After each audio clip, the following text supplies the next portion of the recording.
Power 97.9, Power 979, Facebook Live, XYZ Broadcasting, YouTube, Power 979, Facebook, TVXYZ, Angaza. Yes. According to number na taban so you who say papa the more you know the more you know one share ya wo share na be da wo hunu so benya hunumu wonya hunumu so benya nimdie wonya nimdie benya ntiase wonya ntiase benya tomi enti da power ni TVXYZ akabo anopa asema ye kan etiawa fanase de manyankopon fantontom ne manyankopon say yo say no say papa mu say boni wo ewrade ye yiwaye ewrade ye dawase say yenim de bedi ewrade ye dawase we ye champion osoro hene osaberima ye je wo mra ne ye mom ye tontom no come on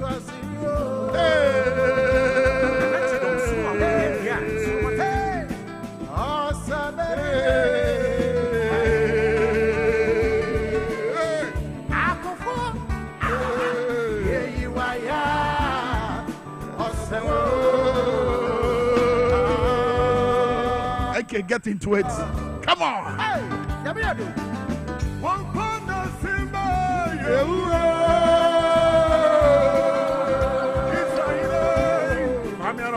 Ghana hero.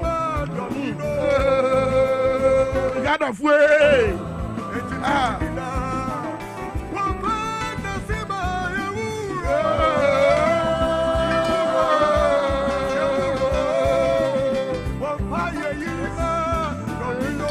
Say yakase ho dwadini bi emfonya besimitrim dwadini bi a wasori anopapa ya wasese ne noama wodwoma wode ne nsa asum na no ebom paye wose nyame me wogide wo mu se sabre ya masese me noama yi amanfo beba beto me wogide wo mu se amanfo beba beto amama nya sika e de abom abosuom amama nya bi de tua me masuku fees mame onyame tie wo mpaye ye nipa hia no no ene gidie me say gidie ede ene gidie sade ne mamu sade no mfa wani hunu ye sade no mfa wasonte na woni mpa se bebem I say wo ba boy no on say wo kokuroma was daddy I want a toy car now na adwen nyina ye ne say sika wo wiase nyina no e che obotom woni mpa se ne papa de beba fisa ne papa ye bi pan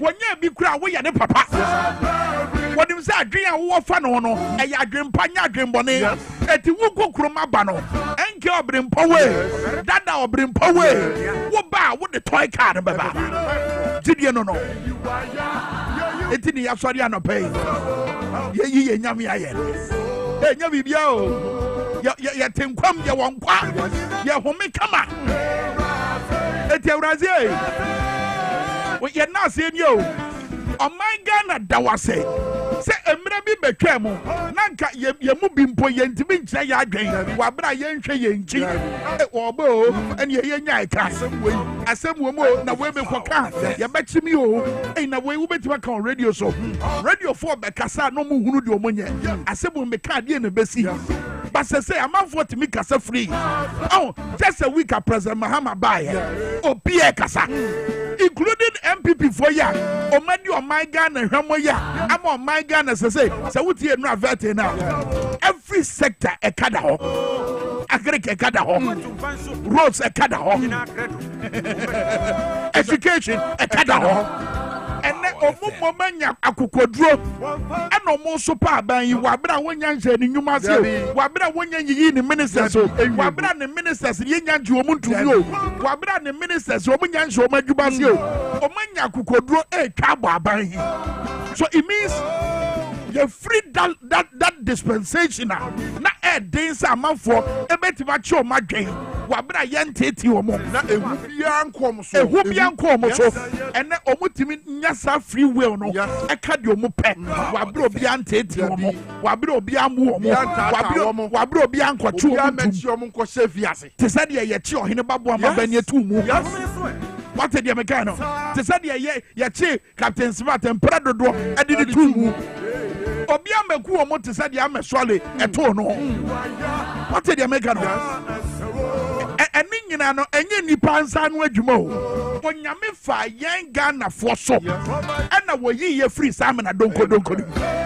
and I sorry anopa yente story bit to say mampanyata mo man Ghana sika e di wie mo hye akoniaba no yente story bi say yente story bi say ye mampanyi no o hye Nyankopon bo say you know o si aso dan na wo de o man Ghana sika e na ekoye and nyame ncha we don't hear those stories so ye yi na ya na ye nim de ye Abrampoyan go edade na eba Kwame and some be brain na wo ho na eno vetting ya ministers nominees ya His Excellency the President of the Republic John Dramani Mahama wabubo mudino na eno Kwame na efekeke honorable Haruna Idrisu minister designate for education na okotina se na Kwame wo hwe na dwenkyere se de wo kasa na o kyere to the stand kra say first year student at a tertiary school say binim kura ye payment e dey am fees dida no wo se abanyi tenase no mu movie co officer fees a o matua no ye be refund na fe wo hwe a great center no honorable Eric Opoku enu Kwame Nyankopon animi mesmerizing mesmerizing kasa yetimi bisa na assemble akopɛ na papa ya chichem be miensa wo se wasem na wo kan ni nyina no me de fa free mabru ni side we akwan ya be fa so nyansa asekura na ye be ma kuayo adokon if you say o hwe Ghana mabru na Kwame o se about 5% so me o mo ye no pe no manage ho so be ye kua which is very disturbing it is a kwan be na o man Ghana ye be fa so na ya toto ne ma e be ma kuayo adom mabru ni kon ebi se o man no se farming no be ye kese na kuayo no e be ye attractive e ma mabru na eno ne be ma sika ene ahode ne anije bia ye pe no atimi aba o man no mu enti o mo be mmode no ma hwe one more insase bi ye omo dia so omo ya hemfo so omo ye mpanifo no mbetimi release sansase e dia ma ban no land acquisition no omo be mmode aye bi na fei omo hye mabru nachi eni sika machines bebi biara omo hia e di be ye kuaye no afi omo be create market kase e dia ma mabru no Kwame bi se okọ mia bebre a obi wo ho a omo ye bode omo ye banche womo ye nuane bebre ba omo wi a atofo kra na ho ayede so omo twegu wa na asen say wo so omo be create market akese ene niema bebre a wunya twa wunua ba no wi epe ye kwakoto no anya sika gugu material kan no ye honorable Eric Opoku no na fe so wutie honorable Agboja governance Kwame Agboja governance wo se eka twitwiri di e da ho no enya asem toa ena fe so said ye mamra na kire no aban foforo bia beso eye aban ni mu anaso ba aban ni mu a enyuma ahodo a ye de ma oman na ye de yeto na eye no it is a we ja to also to so projects ahodo na na do dango agufo ado chase no as far as the roads are concerned Mahama aban no beto so ba nokura bia wodan na de ma ye nyina ye yem hye okay bia woni fe no enye nasi NDC nyumo no ne di kan de bae de odi kan kwa ye bia woni fe His Excellency Nanado Danko Akufo-Addo na ye state of the nation's address and o catch Ghana mind through your MPs so o ma ya kwan awodo na kwan awodo o ma ye wo ma mu ha no ebi nsi da na ebra na NDC MPs no ye no dabi o so omum nya dai omum yo bia woni fe yes Benjamin Chadie and honorable Agboja governance ejina transitional notes no so and some omo ankasa MPP for three ya omo de to nkrata omo jade ato ode ama ban foforo no edan na di say 675 kilometers of roads and a free 2017 ebesi na oh my NPP aye enya 11,000 kilometers of roads to said yes former president Nanado Danko Akufo-Addo aye no ebusia ena vet no hwe bi ye bia phone lines no brabaka kakra me matemu anase ne menimfa ne ekọ so no ene say me conclusion is say NDC ministers here ye you no o ma be no ade no a shift it kan na man for you say MPP for abe but ade na shift it ama say bibia be da di prefer say no NDC for na be o some of the social media platforms so now share comments na Ghana for no be ejade to ho a e confidence ministers here His Excellency John Dramani Mahama apa wo mo message adwuma se kwa keke no wo manya omumu. That's right. Etidie yan say man for benya gidi ato o machi so gidi na yenya ata o machi no yenkoso ye be phone line 020-898-4166 and 050-000-0257 kai say nkomo kase esi pe ye de agudie mu nsam oba ena e benada ye be ya pomuden hu nkomo kakra wabra ye de nkomo ahodo ebre mo by first call about hello morning within a baby of free. Hello? Me free was a menfi. What free was a menfi near Frost, yeah? Okay, maybe Kojo Bukro. Kojo yet you. Kojo Bukro. Kojo yet you, and yet you. Mema want to man. Yeah, and you are course, no, and Kotoku and Mabana Basso. Okay, Elko, maybe I'm not question now. What no question now, or Mubisa, or no one also share whom I had you, that's right. And this time I have a second care. Kaluna nominee a union for me now, every time came a woman. If it's a woman, what's ever mine, what the card you go. Now one got to know what's there, no, what's that a day. There's one person to go. And this year, by so. And the Elko, dear, what can be a pa? Material canon. Eric Opoku, your researcher. Oh, yeah, agronomist. Oh, yes. And now, when you're marking gratitude, also what be no do. Obied himself, what be. Obied himself, what be. It was general Mangasa and some show and a you man. And on a jack with your canon. Hello, money within a baby of free. Hello? Hello? I'm saying, man. And as we're free, so 020-898-4166, 050-000-0257. Safin now do a video not to her. You didn't come out for no vetting. You wouldn't know they become one. I mean, at was saying and come on, a sipim war. You got the next caller. Hello, morning, within a baby of free. Hello, morning.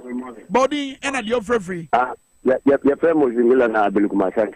Papa, yet you. And the Apayamaki and the NDC for Umutimino, and I said, what you put at you, over young, I'm in the floor. I'm not watching in Kuma.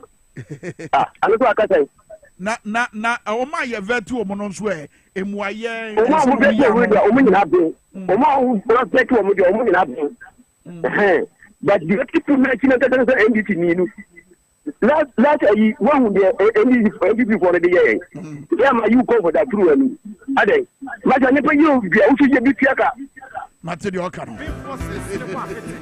Kais. I'm for Niabro. No wonder I'm for the donor support to Ora. Because people want to see accountability.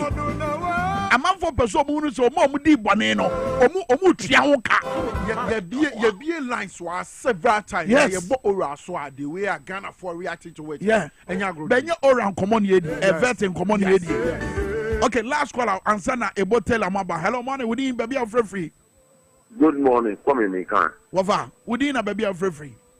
Elliot, the Griffin. Elliot, young cop. What's up, man? Young cop. Enya, and him say, and he's from home, papa. But me, master, almost Casa Juma, almost young, I hear Juma, Abu Pedamahama. But they say, and this before, Mama, I need that because for 4 billion was almost taboo study, Pedamahama. And no more what they be saying from my region, what are you, Master? You should be to find you. Material canon. And now you're near large Harina Halidu Eddie Como. Or Kasenko phobia will impass on your MP before. Woman and Nama Mutrition for dear from Mukas Muse or for now small. According to a large Harina a year Halidu, Sassam no more my engine side. And penny for money one in some way home. Monfra Harina Halidu, Namumisa Bisano. That's uncle for no Mudis Aboneno, Mamma Rani or Mundi. right, the brass will see a dear good human Sembebemo. About tell about Tenase in his beautiful African print. Yes, they said, yeah, Shagana. And yes, they said, yeah, Danny Daniel, yeah, Shagana. Yeah, di Ghana, yeah, Num Ghana. Messi, yeah, we are eating Ghana. Hey, at the end, you know, I'm doing it for the number. Ebo ba chi den say ya do ya woko yeah ube ya se no me say ebo said ye brand si kono fa nante agudi emu nsam de ekọ de ekọ.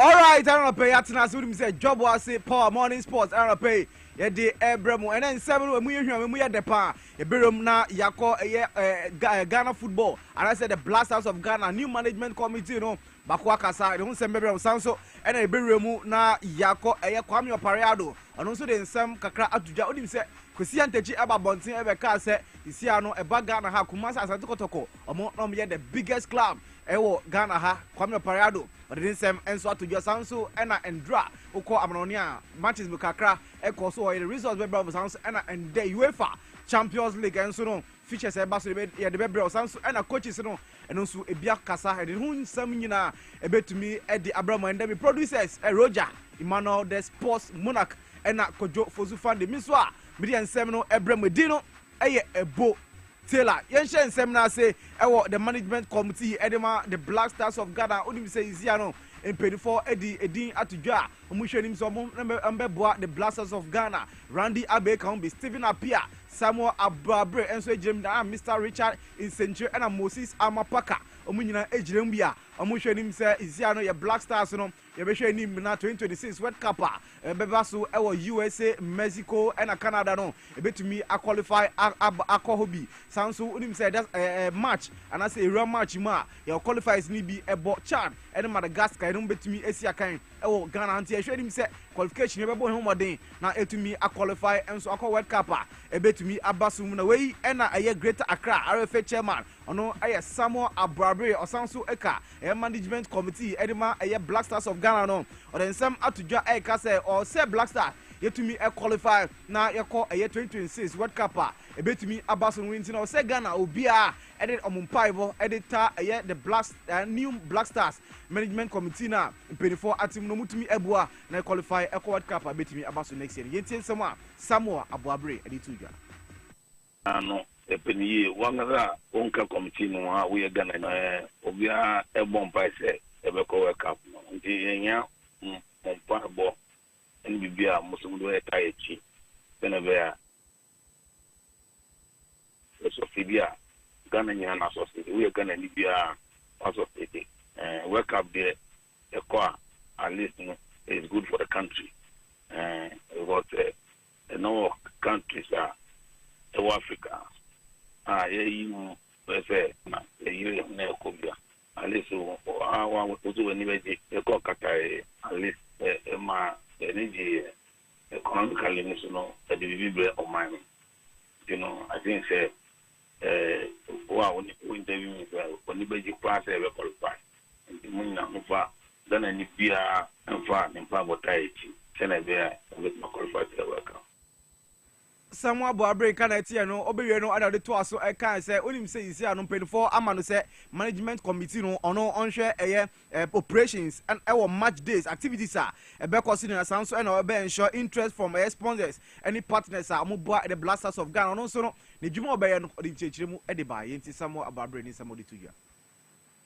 is there match always there a lot of things there at least no mbishenya then I wear at least the other cops to find, you know, brought something, brought, about one person in, at least no one location say, Bibia, because my day, total my days, no location, Bibia, we ABC, or make sure say, why ABC, and then Zana actually. Some RFA chairman edema a Greater Accra or the two just also and the management committee edema the Blasters of Ghana Samuel Abrabre and can and no concern from there na ye call a veteran sports journalist and I only say NDC a manifesto sports manifesto committee spokespersons no na okan be dino a fifi bans and also the same atuja no okay you say former sports minister of youth and sports ɛno ɛyɛ Mustafa Yusuf na ɔka ne sɛ ɔsi Mustafa Yusuf ɛba sports minister sa ɔmasa paa deɛ Mustafa Yusuf ɛyɛ number 1 yɛntie nsɛm a Fifi Bansa de to dwa. I've seen a lot of sports ministers come and go. You know, growing up as a young journalist, I saw many sports ministers from E.T. Mensah's time, you know, all the way through to now. I can say without any fear of contradiction that Mustafa Yusuf is the poorest sports minister I have ever seen. Absolutely. In my entire career. He's the worst sports minister I've ever seen. Wey nsɛm Fifi Bansin ɔno nso ɔde ato dwa sɛ Mustafa Yusuf ɛba sports minister sɛ ɔmasa paa deɛ ɔno ɔyɛ number 1 ɛno nsɛm Fifi Bansin ɔde ato dwa yɛnwura mu na yɛnkɔ nsɛm from na yɛmba club football a na yɛkɔ brekum Chelsea akachi head coach Samuel Buedu ɔno former House of Folk head coach ɔno nso na sɛ sisia no egya da ni chemu pam esan sɛ match a bɔ over the weekend onim sɛ ne media soccer club ɛna ɛbɔɔyɛ saa game no brekum Chelsea win 2-1 nanso no after the game no na asɛ Samuel Buedu ne buefu pam ne ɔka nyina ne sɛ ɔsi referee a odi saa game no aso peso wi game mu ɛde ma media soccer club referee odi game no Mauli Klu ɔno ɛna odi saa game no ɔse saa match na referee ni di no ɔse enyenyen na sisi ano hu sɛ we coach anase we team manager anase obi saa uka club bi ho na sɛ ɔmbɔ match wie na ukasa ɛfa referee hu kwande a suspension anase ɔmbetumi afine no na sisi a Samuel Buedu ɔde saa nsɛmi atudwa ne de na ɛkyerɛ sɛ Samuel Buedu no wa start ɛkyerɛkyerɛ letters dada sɛ fine anase suspension de obetumi edi ebi enso ɛwɔ hɔ enti no saa game na ɛba so no brekum Chelsea win 2-1 against media soccer club a ɛno nso no yebo mu ɛde ɛma mu sanso ɛna oba Ghana Premier League table no nso brekum Chelsea the 10th position a 22 points after match day 17 sanso ɛna media soccer club nso no ɛba Ghana Premier League table no nso a nso the 7th position a nso 26 points enso away ɛne nsɛm a ɛno nso no ɛkɔ so ɛwɔ hɔ a yɛdi bi enso ɛma mu yɛnkɔ nsɛm from dia na yɛkɔ Kumasi Asante Kotoko nso akachi sisi a medo ka say assign abrante a ɔno nso ne din ɛde Daniel Adrian Ajete ɔno abrante no 24 years assign no for 1.5 year contract a ɔno nso no second half of the season no obetumi abobi sanso ɛna next season so no obetumi abobi ɛno nso ɛde ama Kumasi Asante Kotoko we ɛde nsɛm a ɛno nso no ɛkɔ so ɛnso ɛwɔ Kumasi Asante Kotoko a yɛde bi ɛde ɛma mo na abrante no wonim sɛ na osi akan ɛwɔ division 2 side ɛwɔ Denmark na team no ɔmudin ɛde Nesved FC ɛna abrante a din ɛde Daniel Adrian Ajete na osina kan ɛwɔ a ɛno nso no yɛde bi ɛnso ɛma mo ɛwɔ hɔ na yɛnkɔ nsɛmfom di a na yɛkɔ boxing wonim sɛ ɛba boxing a isia no Ghana ha no asɛ yɛpɛ sɛ boxing no etumi wa back na yɛhwɛ sɛ bibia bɛkɔ ye ɛde ama boxing etumi enya world title anasɛ world champion ɛnso ɛwɔ ɔman Ghana nti no over the weekend no boxing awards etumi ɛkɔ na boxing awards a etumi ɛkɔ so no yɛmfa winners no ɛmfa ɛma modia na first winner etumi ɛkɔ so no boxing personality of the year ɛnom Joseph Kome aka Jaguar ɔno ɛna ɔgye boxing personality of the year no esi na so sanso ɛna elite amateur boxer of the year ɔno nso no Joseph Kome ɛna repeat ya ɔgye sa award no ɛnso esi na so na fight of the year no ɛkɔ ɛma Joseph Kome ɛna Richard Ashele ɛno sa boxing bout no box office promotions ɛna ɔmo de sa bout no ɛde share so sounds ɛna juvenile amateur boxer of the year ɛno nso no Matthias Ashite ɛna ɔno nso otumi ɛgye box best junior anase juvenile boxer ɛkɔma Prince the Boss Labi sounds a professional boxer of the year no so no ɛkɔma Stanley Yantechia dodo na ɛfrɛ no Ashanti Warrior ɔno ɛna ɔgye best female boxer of the year no ɛkɔma Abigail Korti sounds best juvenile female boxer of the year and also ɛkɔma Blessing Latele Lati best dressed boxer of the year and also ɛkɔma Theophilus Alote and also ɔbɔ the boxing no and then say training ɛwɔ Wisdom boxing gym ɛna brante no training ɛwɔ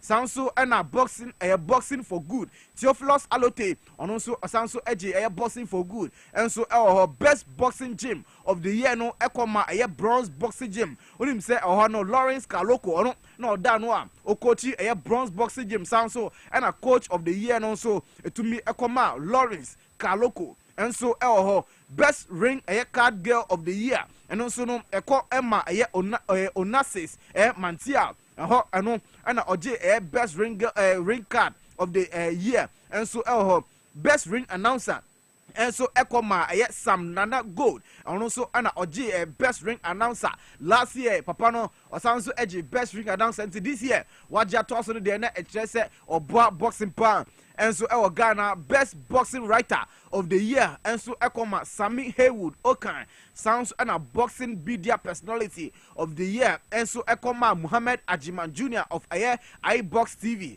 sounds and a photographer of the year no and also Ekoma Muhammad Ajiman Jr. Legacy lifestyle achiever David Kote Poison AGB Sanso and a legacy lifetime achiever no biomo lawyer Peter Zwenes Sanso and Alex Intiamo Boache and so to me a legacy lifetime achiever and also to me a GC and so Dr. Ofori Asare when him say about wisdom boxing gym wisdom boxing promotion Ghana Black Bombers or no and oda no a or should say bibia ekoso edema Ghana boxing Ghana boxing papa no wache won pa osanso abua Ghana boxing pa Dr. Ofori Asare osanso eji legacy lifetime achiever best boxing fan ekoma Alhaji Dauda Fuseni Sanso and a best boxing fan on Sanso Sami Enimado or Sanso AGB Gordon Frimpong aka Osibo and also a Sanso a promoter or Sanso a boxing fan and you know best boxing fan on and also a Sanso AGB manager of the year no Ekoma Gordon Frimpong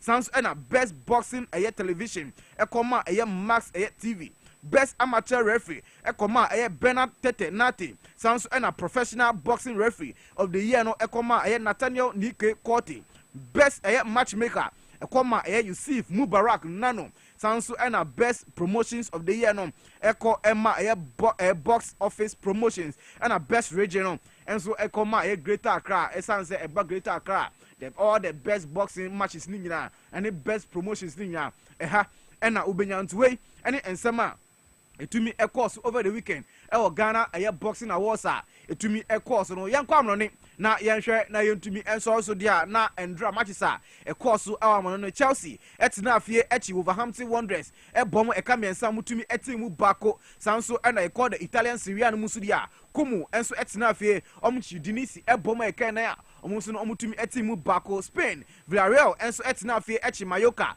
bom nan Mallorca entumi antimubi enso a yedimu ensam nyina ede emamo na ende onim say UEFA Champions League matches ebetumi abaso na matches ebetumi abaso no say na City Atalanta omni stem grass ebetumi abo sanso na AS Monaco enso any Aston Villa Atletico de Madrid any Bayer Leverkusen sanso na Benfica any Barcelona bebo Boyona any Borussia Dortmund Club Brugge enso any Juventus Red Star Belgrade any PSV Eindhoven sanso na Liverpool enso any Lille enso bebo Slovan Bratislava omuso amune Stuttgart sanso and Leipzig enso any Sporting CP enso ebetumi abo na onim say matches Barcelona and then Leo and Liverpool bebo na sa game na Barcelona and Arne Slot ono head coach edema Liverpool den say akra atuja matcha Barcelona yenti ensema Arne Slot edituja.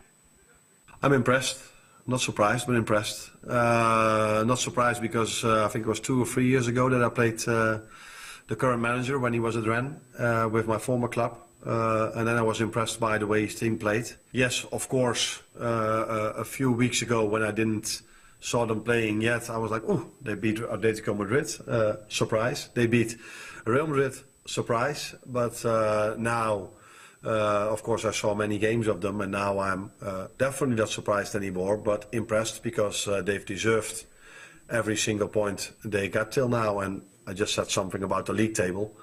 For them, it's definitely not because they faced easy competition. They faced Sporting Lisbon when Amorim was still there, and they were impossible to beat Sporting Lisbon.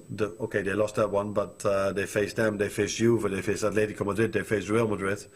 And now they are facing us, and the next game is going to be difficult for them as well, because then they face Feyenoord.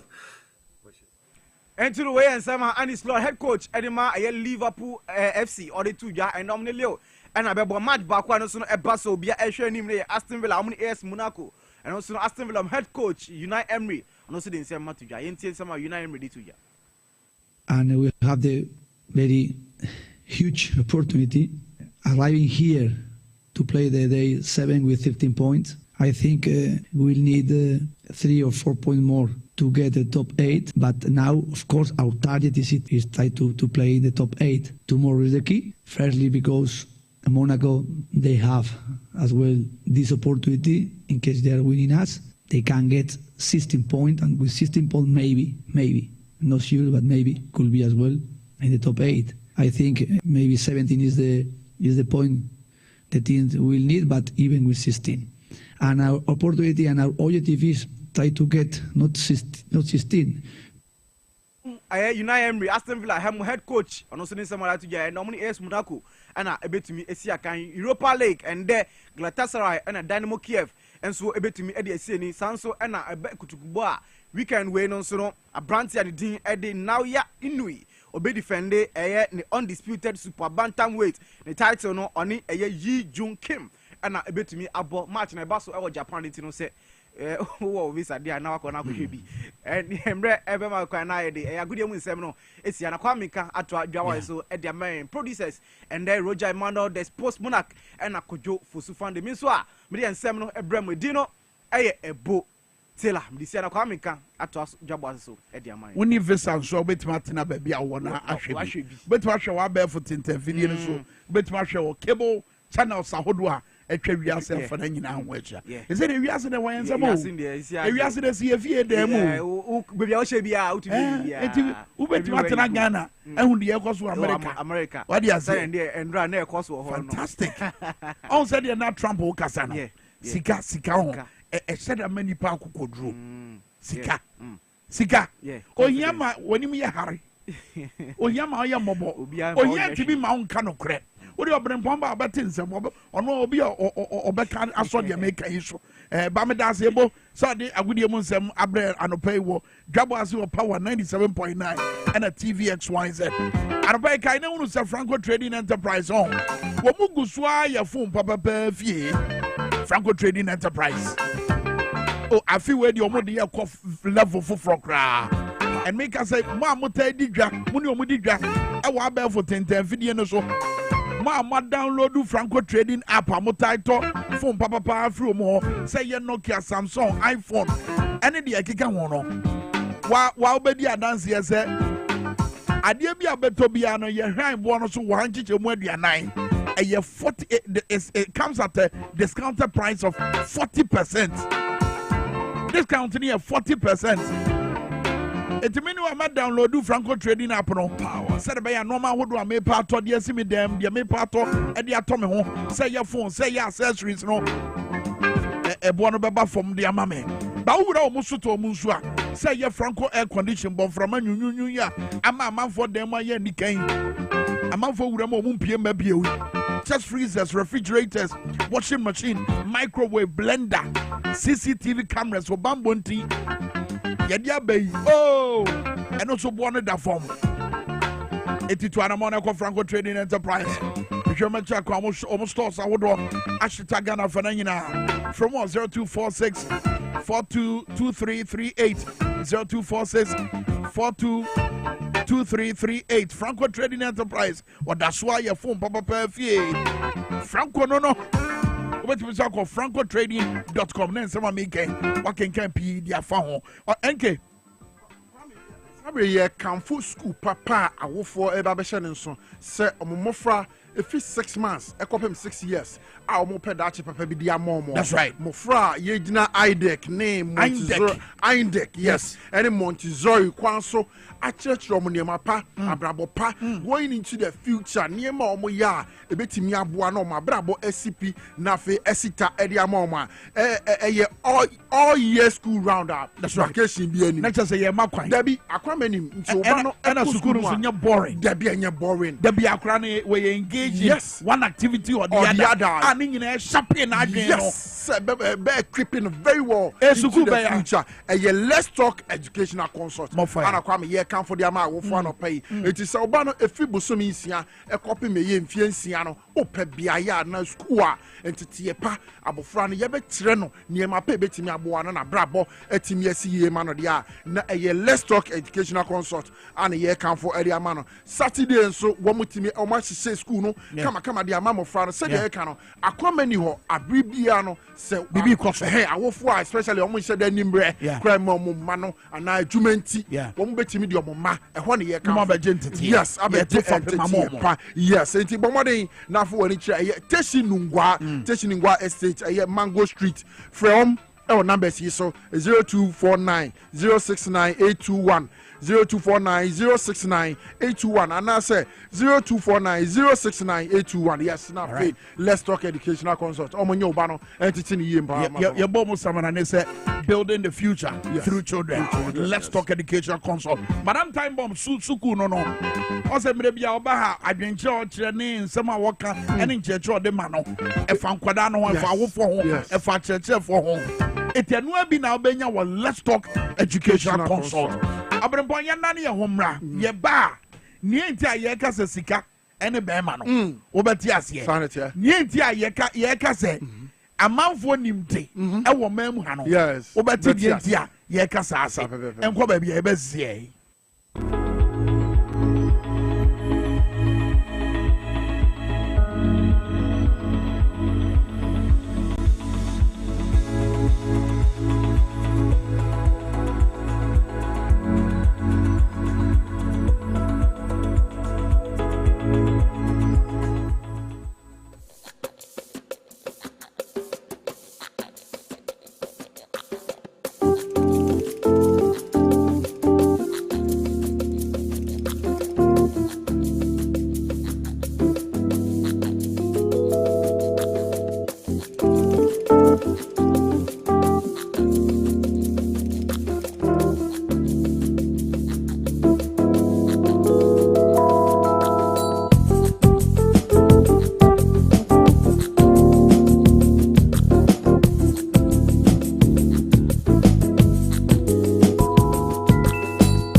live on Power 97.9 afei so TVXYZ yɛda say ebradu say yɛdemo ebekɔ nkɔmɔ ahodo a yɛwɔ anɔpɛ na deɛ baabi a yɛgyina ɛyɛ appointment no appointment His Excellency John Dramani Mahama ayɛ ne nsunsuansoɔ ne apia firim wɔ mu a yɛtoto wɔ ma no nra ɛwɔ appointment committee ne yɛsi yɛ ɛwɔ appointment committee no aseɛ no ɛno ano yɛde ɛho nkɔmɔ ɛbrɛ mu na afei yɛkɔ wie no yɛbɛkaaka mu nsɛm bi a Honorable Joseph Yamin ɛka kyerɛ yɛde fa ne yɛsi yɛ ɛwɔ boase a ɛni kwan sɛ yɛtoto saa asɛm no ase yɛbɛba so sisiɛ bɛransa na no BBC wɔ United States of America yɛnyina so mfa nkyerɛ adwen wei hwɛ sika yɛbɛma wo Donald Trump yɛ wɔyɛ mampanyin saa berɛ wone yɛnti a wɔkasa wɔ akokoduro so a wɔmpupu ne ti anaa wɔnsuro anaasɛ biribiaa mpusu no yes sika mu a ne yɛde yɛwo no too yɛ enti wada sika mu a bɛsi ne mpani mfie so yes Kwame enti wɔnim sɛdeɛ sikanya ɛsi teɛ ɛna wɔnim ahotɔ a ɛwɔ sika mu ɛna wɔhunu sika bebrebe enti mu sika mfiamfia no ɛnyɛ ne hwee onsuro Kwame sika mfiamfia no ɛnyɛ ne dɛn ɛnyɛ ne hwee ɛtwe madwen kɔdeɛ Honorable Agbogya Govins ɛkaayɛ ɛberɛ na yɛ vet no yes I think it was up and your marking ɛna busa ne sɛ ɛdeɛ na ɔbɛka kyerɛ mmabunu na ɔmo pɛ sɛ ɔmo wura amanyɔsɛm mu ɛna ɔsɛ ɛy sɛ ɔpɛ sɛ ɔyɛ full time amanyɔsɛm deɛ a ɛne ɛmɛsrɛ wo making sure sɛ woanya sika making sure sɛ wankasa wowɔ w'adwuma bi a woyɛ wɔ nkyɛn yɛ saa adwuma no first ansa na wabɛwura amanyɔsɛm mu fi sɛ amanyɔsɛm ɛyɛ ɔsom adwuma sɛ yɛyɛ ɔ minister a yɛyɛ ɔ minister sɛ bɛso man no yɛnyɛ ɔ minister sɛ brabɛtena yɛ so yes anaasɛ bɛyɛ kenkɔn ɛwɔ yɛ so yes yɛyɛ ɔ minister sɛ wobɛsoa ɔman no yɛde soa ɛti sɛ yɛ roads and highways a yɛde so a ɛso yɛn yɛ ɛfa yɛ akwan ɛho nsɛm no ɛno ne yɛde asoa wo yes sɛ yɛ sikasɛm a finance ministry na yɛde so a sese ɛso yɛn a yɛ sikasɛm da amena donko ɛka mene yɛ ɛka atwa yɛn ho akyi a yɛhunu yɛn ho ano no ɛno ne yɛde asoa wo so political or politicians ana political adwuma no anaasɛ service to the nation no saa adwuma no ɛyɛ ɔsom adwuma ɛnyɛ sika pɛ adwuma ɛnti na sɛ wohwɛ His Excellency John Mahama sɛnea wasi ayi ne nsa no ɛde ayiyi atitirifoɔ bi yes na wɔde ahwɛyɛ ahodoɔ ahyehyɛ wɔn nsa no a wotum sɛ ɛnyɛ sɛ no wɔhwɛ obiara kwa wɔhwɛ obi a obɛtumi adi nokorɛ ɛnam ne experience ɛwɔ abrabɔ mu wɔhwɛ obi a ɔwɔ ahobraseɛ ɛnam sɛnea abrabɔ de n'aduru nea wafam ɛwɔ abrabɔ mu anaa bra a wabɔ ɛwɔ asase yi so so for example new appointments yɛ abɛyi Mrs. Joyce Bawa Mokhtari presidential advisor and special aide to the president ɔbrɛmpɔn ne mebɛyɛ adwen sɛ experience wise wayɛ deputy minister of transport fantastic wayɛ wakasa ama mampanyin I mean ebra no mo opposition no wakasa ama no so sɛ experience no hɔ ɛna wohwɛ ne badwa mu kasa ne sɛ ne wɔnyene ne nsɛm ka ne nsɛm a ahobraseɛ wɔ mu public relation sɛdeɛ Joyce Bawa Kwame ne bi a ɔyɛ mekai last rally ana ɔmo yɛ no ɛwɔ Madina no na Misia no that was the first time me encounter with and onim ahanum no wasia me wapɛ but me ne ne kasa yɛ Kwame de wa na osifa gye me so na nneɛma baako mmienu bi ana me pɛ sɛ me misa emfemfiri ni hɔ na ohwɛ de wa ɔto no bo asɛm ame no ɔkyerɛkyerɛ aseɛ na me appointment we bɛɛ no apɛ nam sɛ wow dabi ahobrase wɔ His Excellency Stanislav Jose Dogbe yes and so deputy chief of staff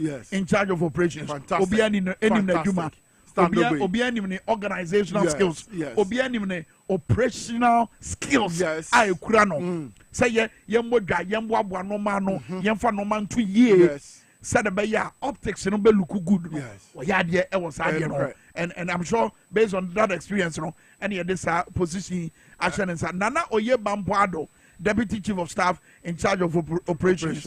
And Honorable Seth Emmanuel Tekpe, Presidential Advisor on Economy. Now, sir, a futu adwuma ya yɛde ahyɛ ne nsa. What is the MPP bra no mo abɛn mo no mo gye futu every Seth Tekpe. Ɛwɔ Seth Tekpe. Wow, waka kyerɛ mo ofie happen. Ba na nyɛ wanka no na saa bra no me yɛ XYZ tonight. Ansa ne yɛbɛkɔ na yɛkɔdi nkɔmɔ no. Yɛdi nkɔmɔ extensively. Ɛma ne dan saa deɛ na di. Say no maybe one or two omofo. Church omo kwan omba faswa e betima boa.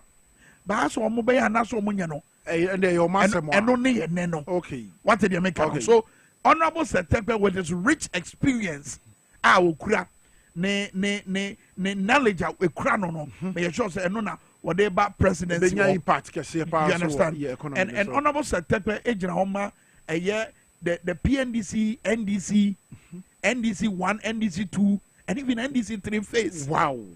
So the experience, and over the years. No? Fantastic. Wow. And a Professor Francis Dodu, a presidential advisor, National Anti-Corruption Program, which is a Ketasana Proye, Dream, Kankai, Chronobo. Eda mampanyi John Mahama pa Kwame edana kuma so pa me hunu sa we appointment sa sha one am say very well say o hwe afie Kwame His Excellency John Dramani Mahama appointment na oyeye ne dia e kyesa papa no kwete na fie no eniema bebre wo ho a wo se da anya hunumu say oba be correct no and wa sha say no yes Larry Bevlolate a special envoy to the Alliance Sahelian States powerful appointment. Nana Yajan to a presidential staffer, Beatrice Amanfio, a presidential staffer, lawyer Beatrice, and no a presidential staffer. Madam no sleep, Madam always on point. Shamima Muslim, nearby Shamima Muslim, Mekai Branam in the City FM, and Bra Obeka, NDC Hona or Kasama. NDC Amanyokono on gender social protection. Yenina di nkomo ewofia. Yenyina ye hunu said ye na dwenche ne nkomo die esitie. Ono no call as deputy presidential spokesperson. Nti adwuma ya Felix Kwacho Fosu eye ono ne beba be ye na be die chire. Na Felix cry actio. Does it mean say Felix besa komrashe bedwafie? Am here the substantive presidential spokesperson abana.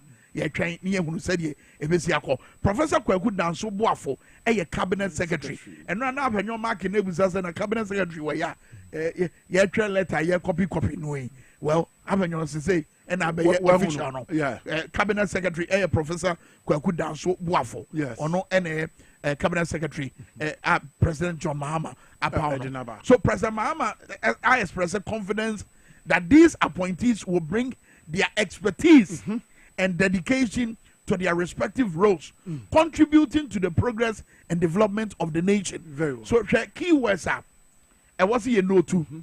Dedication, expertise, in their respective roles, contributing to the progress and development of the nation. Omunim dear, omo experience. So they say, oma hofama. And no na wojina swo na wadi achechire manyi. O mining puntu no eno na wojina so na wahwe se wo mo de beba bata ne de no ne de apagya o mine no eti eno ne adwempo a tie the latest appointment no echi na Kwame ye din komo na to aso a na ukasa wo se ye president Donald Trump eno de ya uside chi America we no okasa ne akukudro fantastic efri se ye wo ne fi ne mo frase nyina no sikam bibi hia no wakobisa obi Kwame ahokyere entimi manipa nka no kre that's right ahokyere etina nipa brabo so very true ahokyere etina animonyam so Kwame de me bompa ye ne say His Excellency John Dramani Mahama any Samanyoko ya asamba tina ban mu yi ehye ye pa a omode agu kwam Ghana fo nyina nsom yanyiri ye ho bua papa yi no so city wa great sector wa highways wa baby biara sector bie wo man Ghana mu sade be ya ahokyere be fi ye ahokyere be fi o man Ghana so na Ghana fo anya akukudro di akasa ne ye tuma ka no kre ya ka no kre so what they make us ye nyina ye adefo anase ye nyina ye we bibi dia obi embe braibo ye dabi emye nkokasa se no kre no men kokka ni say solid ehye wo ho wa men na wonam enti on nipa no kro ntimi meka nkyerɛw onim se wo ye okay but say adwuma no bi wo ha wo ye kra na obi diska bi aba fa kyire no wa pia ma afi na kyekye ma na dane ye wo kro mu a se nkyerɛfo bebree hwɛ ne esisi ye se kwa me de meka wata se ni nyina ya ho kyerɛ ye mo mpa na ho kyerɛ free and nimdeɛ nso matumi enra Mahama Yariga honorable Mahama Yariga edan sa de na di wo abra na vet ne koso no ebra na honorable apanyoma ke ne se emire bi a ye be hye vet na se no e wo so wode na no di sɛm edi kan etudwa na no di sɛm na kwa tintin members of the committee ne se saade no e saada je na nsɛm ni bia ɛyɛ na ɔmema mema soɔ no obetumi use press conference and a media engagement etime deliver sa answer no na sɛ wɔde appointment committee no dwumadie no ɛbɛyɛ press conference a ɛyɛ na ɛha adwen ɛma owura mahama yarega ɔno nso yɛ mmaranim ni ɛfa ɛyɛ standing orders ne sɛdeɛ mmarahyɛbadwafie ɔmade yɛ no ɛsitiɛ no so no ɛdan na de kyerɛ ne sɛ yɛn hyehyɛ kyerɛ sɛ neɛ nti a yɛba ha neɛ nti a yɛpa ɔyɛ sɛ yɛmmɛtena committee yi so yi nyɛ yɛ adwuma no ɛno na wɔ sɛ yɛgyina so ɛde yɛ yɛ adwuma ɛnyɛ biribi foforɔ yɛhwɛ sɛdeɛ honorable mahama yarega ɛka n'asɛm of Honorable Abuja for the post of Minister for Roads is before us for vetting. Our mandate is to stick to the nomination and process, not to do with a case that Eduji. How does the issue of how chief executives are dismissed, how they are appointed, the proper subject of this committee's deliberation this morning? You see, we cannot, every morning that we come here, turn this platform into a press conference. We cannot do that. It cannot be tolerated. It cannot be encouraged. When somebody objects, then you say that we're trying to be difficult. Please, we're all decent gentlemen and women here. Let's keep to our mandate. We are here to consider the nomination of 3 nominees that are before us. Let's stick to that. National issues, so what is not national issues? So it didn't end national issues. Was it? Na me kuro mu ya ne anase ensuo kra ye hwehwe no national issue ntinya ha ene ye bedi sa nkomo no. Die ntia ye te a ya power ye say ye bedi sa adwuma ni say ye mbevete President Mahama and nominees. Kwame, especially so we share a honorable Fenyomakin, our ranking member of appointment committee is here. Kwame, o share ni many be a ya or bekanwa. Me sure say Mahama Yarega Kasani no ordino. We share and at Forsen and so ekasa edifa sense me a done was sana. Kwame, we share experience. Afenyomaki enya. As majority leader, as serve one Mrashebedrum, no nim code of ethics. Onim said the Mrashebedrum, Womunuma yen SCPTNwa. A yedana a ya osana. Onosu Jinasa and Shena so Eddie defending who say New Year. But also whether a three and answer entering yen yesha, yen yeti, yen ye be yatano, yen ye bel quaco to Muswa, yen ye said ye norma AC crop. After Yamra minister designated for roads and highways, Honorable Kwame Abuja governs or the no crowd about 2 years, no crab aqua or the 2 year Magana for you any G. And it said, Sa to no, to booth na yana ye nam quantum poa, ye GGA, na a year 2 ye ginaso. EDCS yakwan ye de ye yakwan no egufo ado aban na wo yi sa de ni free no wo mo de o ma ban se de o mo sika e bra na o mo petumi no o mo sa de beba ye tie se de o sika na asem. Weed clearers will be paid with 80 million.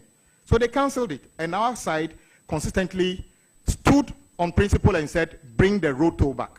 Yes, the road toll is coming back, but not in the form of building obstructions on the road for drivers to stop and somebody taking money from them. It will be coming back based on a technological platform that make it fair and that make it easy to collect, easy to account for, and it was a woman the abe for kwan so and ebe for so de to no aba na abe for kwan ya so ano mo de beji sika no said be ya sika ne je be ya fofofo amanfo anyina ye traffic mu nche because nipa na it is our automation and as a digital way of doing things, no. Everyone normal koyo. And na MP before no bako. I think it's honorable opinion as omumu bako. Ebusana said, does it mean say omwana sabe omadi dema na omuye adwuma wo eye to booth no omadwuma bebo omwana. Well, honorable opinion marking ekoso dan sorry honorable Abuja governance ekoso dan opportunities ahodo a sa to booth na ye dey ba no ebetimi e di Abraham ansan hwe. We're going to run this on a new technological platform. We need to find out how many of them can actually participate, if they need retraining or whatever role they can play. So indeed, if it's coming back, we should be able to provide opportunity for some of those who have got experience in working in the toll booths. Though there will not be toll booths, if we can re-engage them in other sectors, we should be able to do that. Thank you, Mr. Chairman. akwan yɛ ho nsɛm yɛ wɔ akwan bebree ɛyɛ yɛ wɔ akwan bebree esiesie wɔ man mu ha yɛ wɔ akwan bebree aban dada ne dan na di sɛ wayɛ a nkɔ wie akyi na Agbogya government mena bɛda di sɛ sɛ na nyɛ saa nɛteɛ ba yɛ adwuma yɛ paa eti kwan bɛɛ so ɛna ɔbɛhwɛ ama akwan bebree yɛ ahia sɛ wɔsi yɛ yɛtima yɛ titiriw saa bere yɛ ɛka ahodoɔ ɛda so da hɔ yɛntie no pounding daily including today so that we can make it possible for us to derive value for the monies we spend on our projects. Thank you, Chairman. Thank you very much, Honorable Chief Whip. Okay, Chairman, thank you very much. Let me... No, you hold on. Chief Whip, congrats. I heard you quite well when you spoke at length, looking at the interest and debt that has accrued over the years. And you beautifully also added that when this House is gracious enough to approve you, you will sit with the finance minister. That was your first statement. And then you also wondered how the finance minister will navigate in the face of the difficulties. I also know you have been ranking on the Rules Committee for a while. If you put all together, you should be telling us solutions. And being aware of all these challenges, what are some of the solutions you want to profess in the wake of the difficulties we have? Yes, we are all aware of the difficulties, the interests, and all that. What are the solutions? I heard you on your political platform and all the good things you said, referencing your manifesto and all that. Tell us some solutions. Thank you very much. I think this is a very important question. First of all, whatever solutions we have, we still owe and we have to pay. That is why I referenced the finance minister to start with. How is he going to raise the money? I don't know at the moment. It is his responsibility to raise the money. But I think additionally, what we should be doing is to sit down with the industry players, contractors, and the agencies that are awarding road contract. We need to sit down with them. The way we contract, the way we write some of the contracts have to be reviewed. Government itself need to take a step back to find out whether it is appropriate to keep awarding projects when no one knows where the projects are going to be financed. Take the 2024 budget. Go to capital expenditure section. You need a pass, you per se, you can't wait. As you need baby, Sikano be free aba. You need Sikano crowd to do a yedebe ya kwano. Na ya award contract. Na contract and Sikabe na adebe tranika. Sikana yefa na bekwa akonya free. Wose enu so ehia yentena se ne yenwene ho, ne yempe kwan fofora yebetumi afaso ayesa ade no. Ena saa sika na eni ho na ye ka na eda ho na wo bubuza ne se anodom bubuza ne se we ye de akwan wo so ye no. Wose yes ebere ni dura yebehunu de ebeye. Eya tenase eye kasa. Eye nia finance minister no beye. Yes. Eno ene beche. Eno no abo ato force won kasa ahodo mu no so akire sa appointment committee wona akire kwan a aban ne befa so a obaboabo asika no wa bra wo yi to a eho hia e de afiri ho. So e ho de enya problem kra. NDC aban no John Mahama aban no adan sa de no edi. Yakwa anim na yentie eye Minister Designate for Education, Honorable Haruna Idrisu Abra na wakasa ediafa enoma ahodo ne financial investment ahodo a omo bekwa akoye ewo educational sector no miamia ahodo a wo mu de omu sika behye pa se de be ya education ebegina ne na so wo memo a obene bon yentie we. On to the question posed by the just past Minister for Education on what President Mahama and the NDC intend to do with the education sector. Let me assure the Honorable former Minister of Education not just as a matter of human rights, but a powerful and key driver of development and one of the strongest instruments that can be used to reduce poverty, improve health, and ensure gender inequality. President John Dramani Mahama intends to increase investment in the education sector to respond to the infrastructure deficits of the education sector, beginning from preschool through basic primary education to free secondary school and to the tertiary level. Enormous financial investment will be made to continue with major initiative that was done. 2 minutes are designated. Aruna Idrissa what dine and he said, Yenyi baby, yenyi obi enfrim. A free amphithias, yesuku, and quadan toto fe wano. Sa kosi shuapon hono.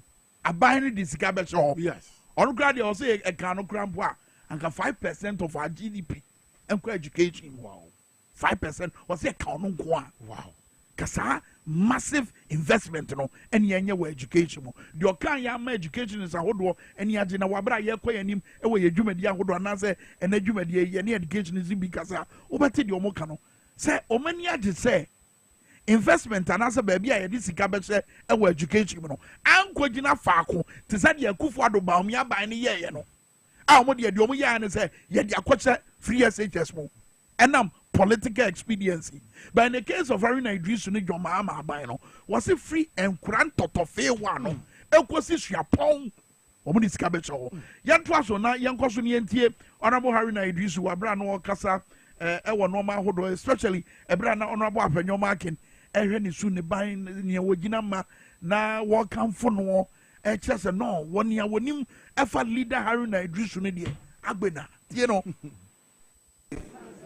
To make some few remarks.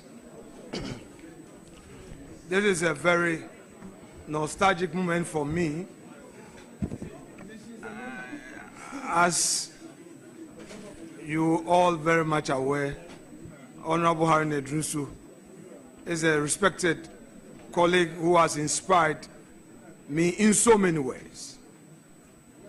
On this occasion, and on this occasion only, the minority's position is that Dr.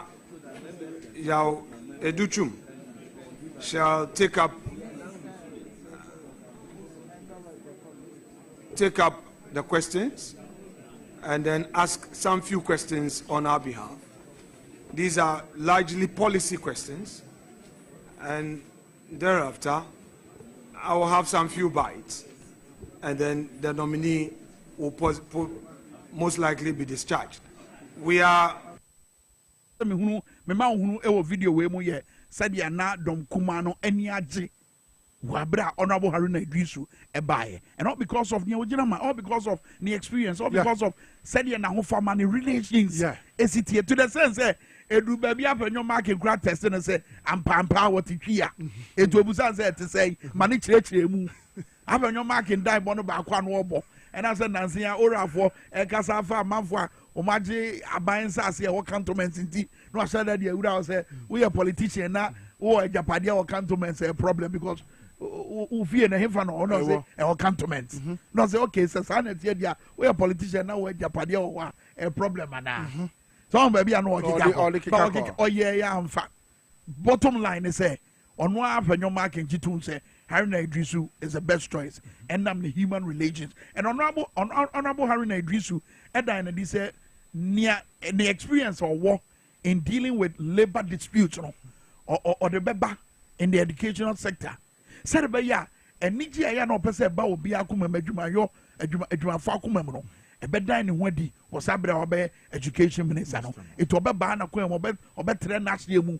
No beer was so benefiting every leadership no etimi a benefit at the front. Haruna Idrisu no but the SHS and more free on one to us suku ya and then free SHS inti yan to ye boase ye pray ho or prega ye de ba ya and kwedai afibio mbeko suku bia no ma ba person. Honorable Haruna Idrisu say bottom line esikasem funding ebeboa na ama enkwada no said o mesi abo apeso no aba na wieye say no si church mu. Beauty of this is that it's open. Even parents who are still willing to pay can do so under this principle that has been introduced by the NDC. So we intend to mobilize with the Ministry of Finance some additional financing to cater for the population of students. It will be in the region of 125,000 as I look at it. and will provide 375 million Ghana cedis to support that. So every student who has paid will have a refund of his money, and the president intends to expand this over the years. Thank you. So now, whatever bata and what you say, Obia, there'll be refund, and then home cronaba. The amount. Now, Kwame Enda, vetinase, Wabrana, and Babaye, ye bisa, a yet nominees in seminar, a year honorable Eric Opoku, our year a Greek minister designate. Walker Senuano on it, a year of Fenyomakin. Fenyomakin can say, when seminar say, ye bisa wa. Na what kasa intentem ana what why ntentia ade amai Kwame eti yen hwe nemra na fe yenni ehon komo kakra yen hwe nemra wo bra afenyoma keka asem ni kire no brief. So your submissions must be brief as well. Mr. Chairman, it is no, he has asked a question. I must respond. I haven't answered the question. No, I haven't answered the question. Obienim sa wabe mesi twaso ya ka sama tie twaso don't say also obienim so wabe twaso all because of kwanya wo fa so yi nsem na yes Kwame into details na Kwame eno na Ghana fo bibisa say aden ensem bi wo ho a ebi anka oyipia ebe ha adwene ebe ha bibia manyokoi adwene ana bibi wo agric sector ho anka honorable Eric Opoku ni nsem wa na oyiyi ano ne se de nkopese o stretch no no kire mu magana fo nyina ate ase no na yade bi a ebeyi nsem bi a hinta ne ebebo ama obi a wotie ye ate ne wo kan ase ne se yes honorable Abanyoma Kembo nani ade kire Eric Opoku ka se watia honorable Samson Ahi na so okay se wo ba wonya bibia ntia na ase ne sei Twaso Kwame na Eric Opoku aye honorable minister designate for aya Greek time one na ebibia manyoko no wo so no waka say anka kokko akuafo de aya e wo se nko koton mu kokko a 6,000 Ghana cedis de e wo se nki yentimi edia enfemom yen hwe wo bra o kan asem nemra. It is a fact that I, Eric Opoku, made that constructive proposal to government of Nana Akufo-Addo, government of Ghana under the leadership of Nana Addo Dankwa Akufo-Addo, to consider giving Ghanaian cocoa farmers a minimum of 6,000 Ghana cedis for the 2024-2025 cocoa season. Mr. Speaker, Mr. Chairman, in determining the producer price of cocoa, you look at the FOB price or the wet market price. Then you look at the exchange rate. For purposes of clarity, I want to walk you through how we determine producer price of cocoa in 2016, and then do the comparison, then conclude on the matter for everybody to understand. Chairman, Chairman, Honorable Leader. Yes, would you leave? Honorable Leader, with all due respect, let's allow the nominee to finish, then I can come to your follow-up question. That's the ground rules that we have set. So, nominee, have you finished your answer? Very well. Finish your answer. Chairman, with respect, if you would grant me leave. Chairman, we have granted some dispensation. Please bear with me. He's a colleague I respect so much, and he knows what honorable nominee, respectfully, in your very emphatic answer, did I get you right in your answer to the effect that you made a proposal? You made a proposal. Yes, please. That's it. That's no. Yes. Enti eno mo kana na minim die enti ana afenyo still na no ase honorable Eric Opoku kasa onye comfortable kra na honorable Eric Opoku so ekeka cocoa prices ahodo ana se de wo se nka ye woni hwehwemu bi a wono akasa waye ho yen hwe nemra wo be okasa fa asem no. All right. 6% and kept 244 Ghana cedis which was just around 34%.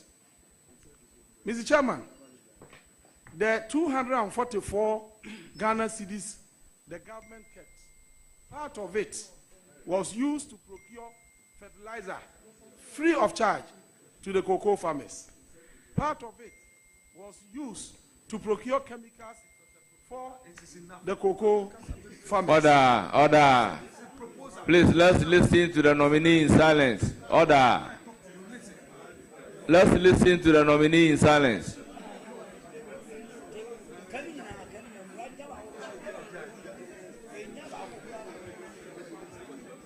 Please proceed with your answer. Mr. Chairman, I'm taking a cue from the sentiments of the appointment committee, and so I will be laconic and lucid, but the point must be stated. Now, what is the point? In 2016, the farmer was given 66%.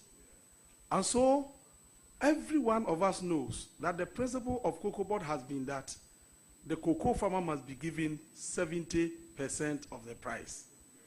Now, in 2024-2025, every one of us, it's a common knowledge that the world market price is spiking up on the back of global cocoa shortage.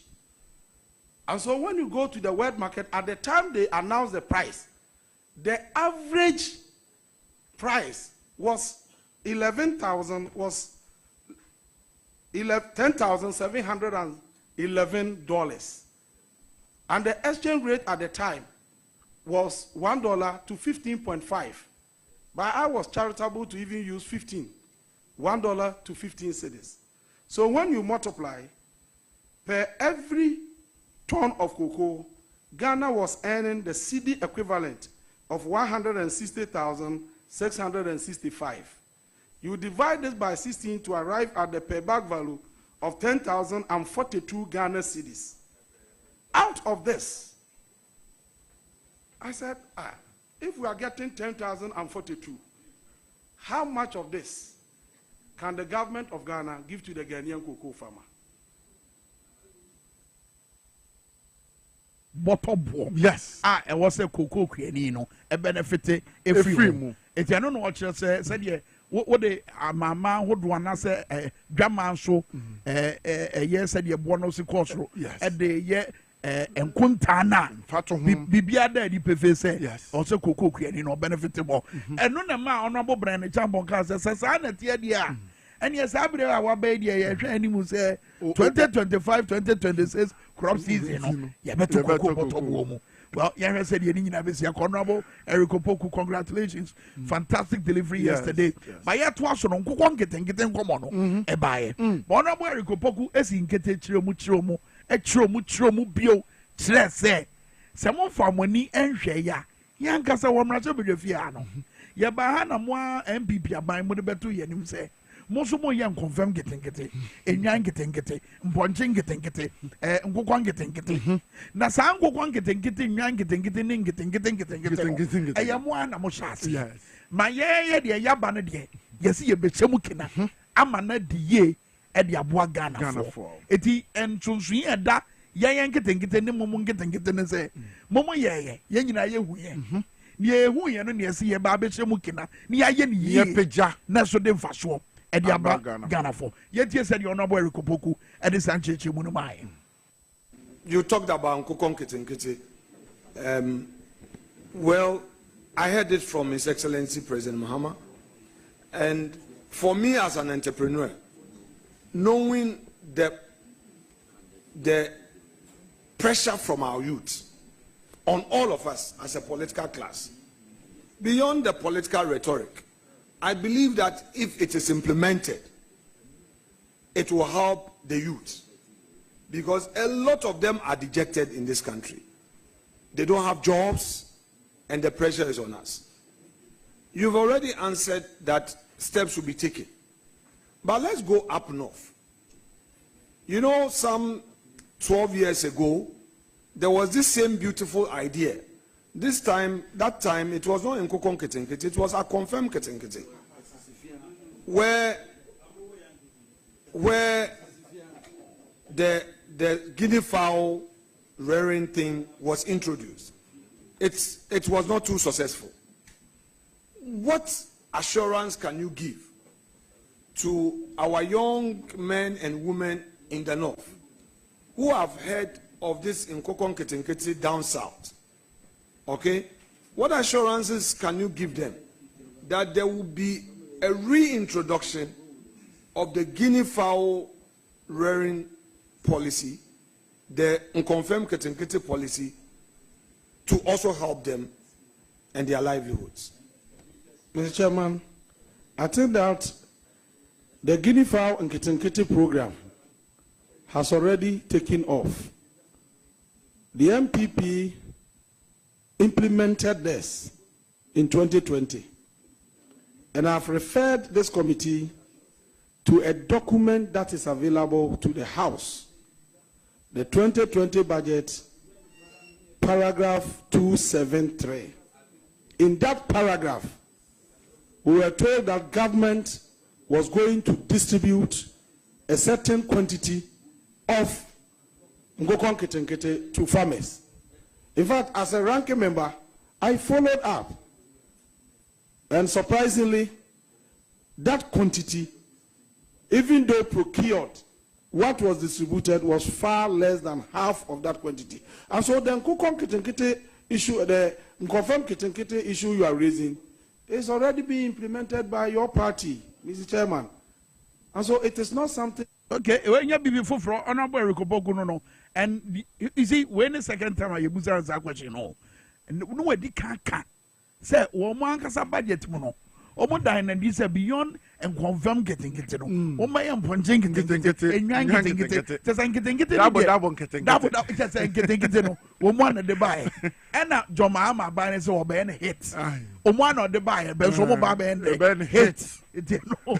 No what's yeah for we no and kwada na ye wura eye honorable Haruna Idrisu last one. Na se bia odi tu dwa e de fa free SHS no. O say MPP aban no. Omo kono omo de politics say Joma ama ba wo betwa free SHS no mo Joma ama kan predu duo na ye bisa ne nsem sendrefo bisa no ono agire simpie so ka ne nkofo matwa no achie ka ne ministers ka amafo omo ye sendrefo mo ni Joma ama aka no so ka MPP for se yente ye Benra Haruna Idrisu education minister designate wakama ne call records mu wakama ne wura MPP for national say free SHS no omuntwemu na entwemu china enie. This committee that President John Dramani Mahama has no option to cancel free senior high school. Therefore, those who listen to him, even in the course of his campaign, to have stated that he will expand free senior high school to private schools was to tell Ghanaians that as President of the Republic, he wants to give true meaning to Article 25 of the 1992 Constitution and Article 38, which spells out the objectives of our educational policy. But Chair, the important thing is that he will subject the free senior high school to a review. The review will mean subjecting it to, one, there will be a stakeholder national education forum to discuss the future and state of education in Ghana, with emphasis on the future of the free senior high school, in particular how to assure it of adequate, reliable, sustainable financing. Mr. Speaker, I do not want to, at this moment, stir controversy, but some of the numbers, Mr. Minister, as you may recall, I will validate some of the statistics to some statistical validation of those issues. So we will undertake a Into almost dry better as you better to adwin now baby a review no here say what's a conako. It's wow adwin also you be free SHS one and you no cre ye ntwem baby free SHS abase betina education minister designate honorable Haruna Idrisu and Alten kan we dey tell azan ye dey apomuden ho komo bia ehia ebena da bia ebetai e dey abremo na baby a doctor Eddie nani chile no me say many boss me yam ehye me pa and me sure say bumu bebre asase enya ho esunsuanso ho popoye ma asase enya babu nim adekoreye doc ebeba be chim but answer na no quick one wo eye oboase nkomo na eno aye chance say edi no kan say former deputy Ashanti regional minister and in fact later substantive minister honorable Joseph Yamin and asabre we national organizer ma NDC amanyuko no ono ebra asem ni si ye no ko oboase eko ode na so to form kotie senia eba ya ye tututu a nipa nwotwe asenkron ehwere ho kwa bi mu epirepira sabre mampanya so ye ne se Anglo Good Ashanti emfa omo pira ne kane omo wu no so mayie eka now what dynadi one ne nkomo ne ye di ye ne se de ye ne ya eye senior military high command no issue statement na the way omo tu futuro e de egu amansani e was that statement na omo issue ye no was bibi e bon wo baby e de ade tie we mame bia or this professionalism no twitwi from bia no sa nipa kro no needs to be dealt with. Number one, the beer and niho in the video they have provided. Yeah. A treasure and crofono issue to at the military. I know one. So meaning why the military will want to establish that fact, to deceive the public of this very heinous crime. The fear, etc. Two, Nipana a poor hono were not armed. The cocotina woman. The military at the first instance na omuho and na minus equal videos na ye share you know na nkrofo ni twitwa fence no omutwa fence so drone no capture the curtain of the fence. Then we no say any akotene say abanya na adwen say or take Commission of Inquiry, evidence we say the akotene said be no crane be done ne wedi na enu anyame encha the Ashanti regional minister designate Dr. Frank Amwakohene ekosra omo prepara no e wo Konfanochi teaching hospital for video no to screen so ekosra omo ehwe said omo tabia esiti eno na wohunu e wo TV no so say Ashanti regional minister designate Dr. Frank Amwakohene aye no asase for ye damase mo video no e na ye use no e wo TV XYZ eno na wohunu say wako Konfanochi wako he said you motebia no esiti owie ye one ensentwefo edi nkomo ye kwa enim no ye bebo na asem no e de ache ho said be ya mo bete senia bibia esikoye basabre sera mekan no apomodin ho nkomo benada bia ye de bebre mo ewo eye DwaboAse dwumadie so ansana eye de obon krata mu nsem no ye de abre mo wo DwaboAse dwumadie no so eye magazine show bibia bi ewo so bibia bi obia benya ne chefa a condition be a brofocus mom say a circulatory condition in which narrowed blood vessels reduce blood flow to the limbs. Almost a peripheral vascular disease, a sign of fatty deposit and calcium building up in the walls of the arteries. Risk factors in the doc ebekan wasem because my diabetes needs smoking. And then Dr. Ibrahim Osman, a doctor, and day 1 year barbe casa ediafa peripheral artery disease. Brofukesi we doc Marcia Kwaba, diade. You when say na mema etifo nyina na ahwefo nyina achen. Omofanche mene no all my voice yeah. Peripheral artery disease no a condition in which a narrowed blood vessel or artery reduce blood flow to the legs and then the arms as well. Na Arabia ema insini anasa drobena nka emoja ebe fam edi aba ye nan mu ene ye nsam no emu esi Inti se emu esia emoja dodo yese ba ye nan no ene yensem eso ete na se emoja na yese emoja dodo na yese ba ye nan no ene yensem no se eso ete a ema etimi di oyaw eba ye nan no se yes that se ye pese ye nante a inti eno any peripheral artery disease no and say in other words no ye sanso efre no peripheral artery disease and he said and a yaw na e de eba say emoja ntimi nanti ye because say emoja ntimi nanti so sorry say wo nanti a yaw na wo bete no your friend claudication okay your friend claudication sa a yaw na obete wabra wuntimi nanti no exactly it's a claudication and then other symptoms are be follow because of say emoja intimi nanti emma wo nan no because emoja do a yes timba enan mu no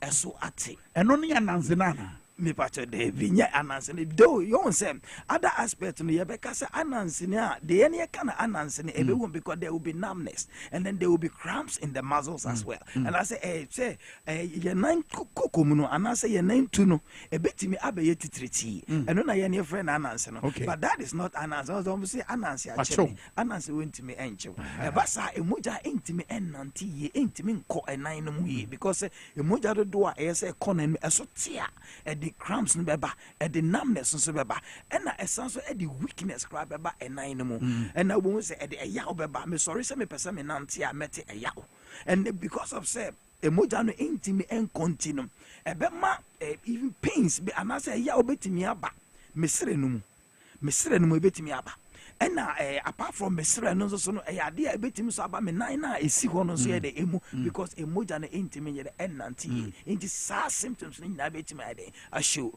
and the other aspect no so no ye were other aspect of even showing soreness na ekro a betimi aba limbs no mu okay and a bibi anka papa enje trede bibi ne ko kan na manage trede exactly and ma wote say bibi age trede na je say papa ho aka no no edian ne nam so a esia Emma ho kwan Emma sa peripheral artery disease iba you mean I say say unchechire mu no wudi kan chechire mu yi which is there's fatty build up okay bas ni de kofa ba nyina eye israde ye kasa fatty build up na say israde eda sa droben no ana say arteries no enkase emoja etimi efom enante eba yensanum ana ye nan no mu no enti israde ne bedamu a ekwan no a esen kamoja ne fom na ayeketwa enti ebeye ketwa pe afide emoja ne intimi nyeden en ko se ne esi ko en asrade ne ye wo bibia e fe ne plaques no etimi block blood flow plaques ne eye se asrade ne aba be si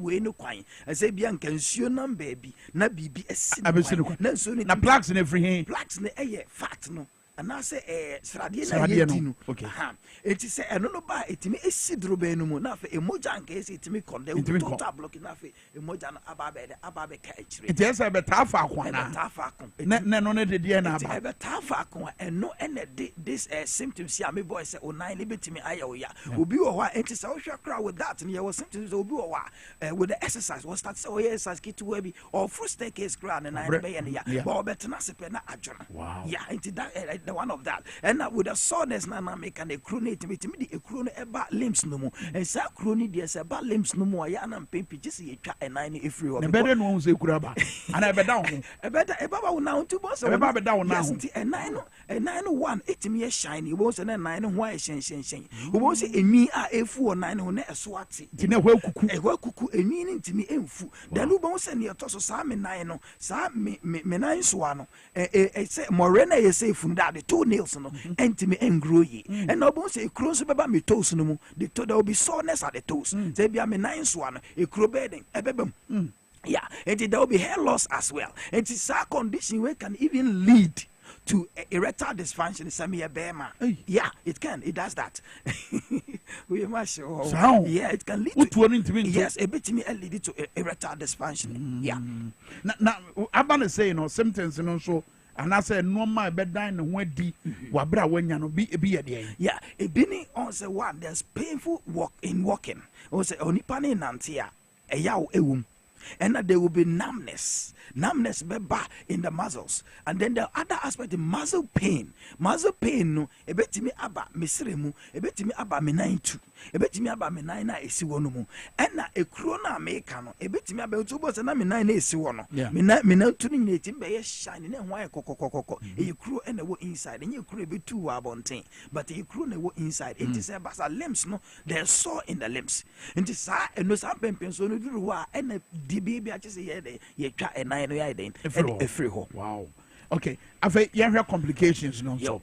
The complications no one. Some say about what other aspects of what BB to say a critical ischemia. That's critical limb ischemia. Say ebasa no because emotion intimate emfa when intino ebe develop sore. When the sore is developed, that sore is very difficult to heal.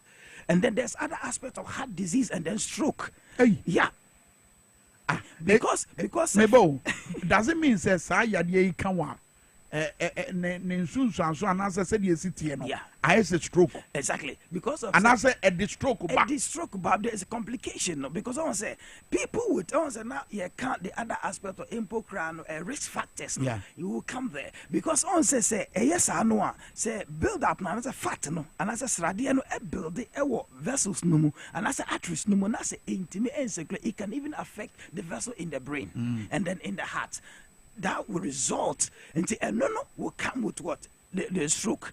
Yeah, and then also say brain no says a vessel ema emoja ko adwene mu say emu ka emu sia, then they will be dying of the brain cells because oxygen rich blood and ko adwene mu and they will be dying of the brain cells. And the people with that it that heart disease and then stroke and then it may to be complication. Then so if you have risk factors now we have people with high blood pressure, people with diabetes, people with high cholesterol, and we advise don't eat too much food that contain too much fat, fatty maybe it's a trans fat and the saturated oils. So oils be we are likely to suffer from this condition. And the yenis we smoke, we are likely to suffer from this condition. And I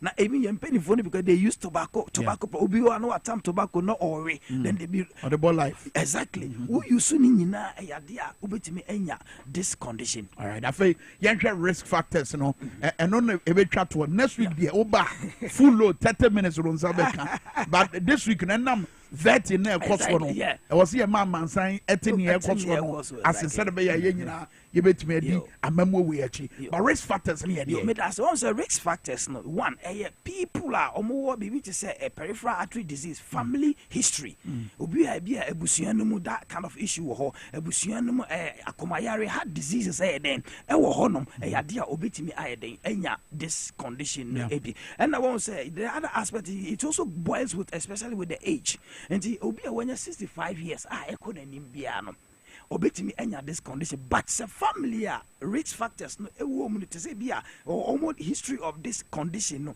or no the every 50 years ekono obetimi enya this condition. Wow. Na yade we ba ne sanon say ne sitie yetimi tu ase once and for all ye waduro bia yetimi nom na free ho na ye obi bia ye nyankobade bia ye wo ayaresa bia yetimi ma yade we kokora me da say ne ewo mu ne say condition eba it mainly treated ye be treating ye wie I will advise you aduane a ubedi ebetimi aboa na this condition ebetimi aduane a me boss it is fatty ye be mo watwe ohun free saturated oils ni nyina ho ai every ho saturated oils ni oils na on say wudi won say ye kana na ada wow so ordinary eti aponchi te sa aponchi aduane a yedi obo say anwa na efri ho ba no say wudi ni etimi awodon sakan ya from afaso anada enti batwe ohun free sa fat ni nyina ho and apart from that you trans fat no so oils beer say see why you hwe animu a chon ani ni very yellowish enti bon say eno enna but see one no na yellowish no trans fat no hydrogenation enti in the factory no manufacture that oil now we add hydrogen enti hydrogen no ene be ma ebisi wa ebe increase the shelf life of the oil then ye dia hydrogen no the trans fat no it will produce more fat or cholesterol and it won't say condition call for omuta high cholesterol no they suffer with it pa nti ye these are oils ni nyina na cholesterol no e doso e woni padua no ebitimi akoko blockage any of the arteries ebetimi a block say ebetimi asikwa say emoja entimi enko ye nan nim ana ye nsa no because condition we eka ye nan ne ye nsa but ye nan no and the doso pa. Okay, Dr. Ibrahim Osman, DwaboAse at least in common assassin next week said yes no and one now being but vet ye cosway ubetuma che drink to ebu bibi. I mean health minister designate mem enya politics near ye sure Ghana common exactly and a Ghana no yanko fre corona se womra yet wa gram sure na ba health minister woba the ebe you know mengaso ko body kwasha mibuza na say wo nsusuye mu no e de no ma no mo mfa ntoto akwan mu said be in the future no say yade bi te say coronavirus o ba bibia be da di pefe say yesiesie ho say man de na wo say yo me da say the kind of even with the health minister designate many je meti many ajepa because obehu ade a oba be sure na what na ade e wo mu ne say yes ye man mu no disease control no say yetimi share emu kena na yetimi enya your research team no so also be will have to be very strong na yetimi hu say at the health sector no ye ma sikanso de ekoho na provisions and niama ayaresabia hodo no empo the health ministry the health ministry at eno ankasa no will have to be 88 me gina ho a ono ankasa de no ho niama bi e wo ho anya fe na wo akọ follow on even post before say be drew empenifo na o mankasa yenya niama ye de beso ano until we need that yes itiminya other help sector hospitals near the no niama e hu hia ye betimi de combat yare ahodo bi e ba ye kra no quickly ye betimi akotru and say oh we and the way ba na quickly yetima den yetima provide bi answer na later kra no ye research be ko enim yetima sia no kwan na yesia no kwan enti eno na ye hwe enim ba ye wogidi say na me yadoma be ye fine Matthias dog me that's Dr. Ibrahim Osman na ebusuafo moten nka branda bia na obetene nka obehu nanim enso TV isue wa bra wode abomude hu nkomo ahodo ebra ni nyina yesuade no so na yete no ma ahodo a ekoso ye memu ewo DwaboAse wo power 97.9 but ebra so say yede emfonyi kase ebremo akra kofi da ko aye krado mini aba anso aye krado a yede ni nyina ebremo ansa na no hwe neti we meba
And you will be dedicated to my queer grandma.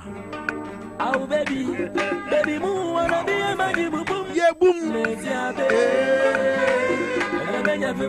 A queer grandma, a crack of it, Dacon. I bet I say, if we can see a brain here. I'm sure me that's so video and that's Power 97.9, Power 979, Facebook Live, TVXYZ Ghana, Facebook Live.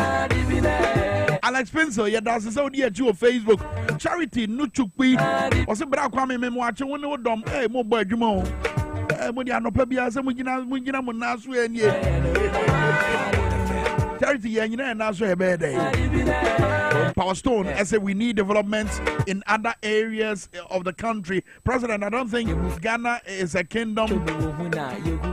But if we have where we are. I don't get it. John. Was it baby me one? Be here, ya Srafonia post for Mentias. My baby take cool. Mentis awesome. Matthew Amate say hi, Power FM. Adam Mohammed and Swakoti in Shre and what they say. In Shre, where the Coco, a Giawadia. Get to Moana Maji, my one to Melo. Daniel Kote, S.A. Brakwame, good morning. So far, only now Momo has been appointed as a minister. Please tell His Excellency that with the gas. Oh, we gave him 34 seats.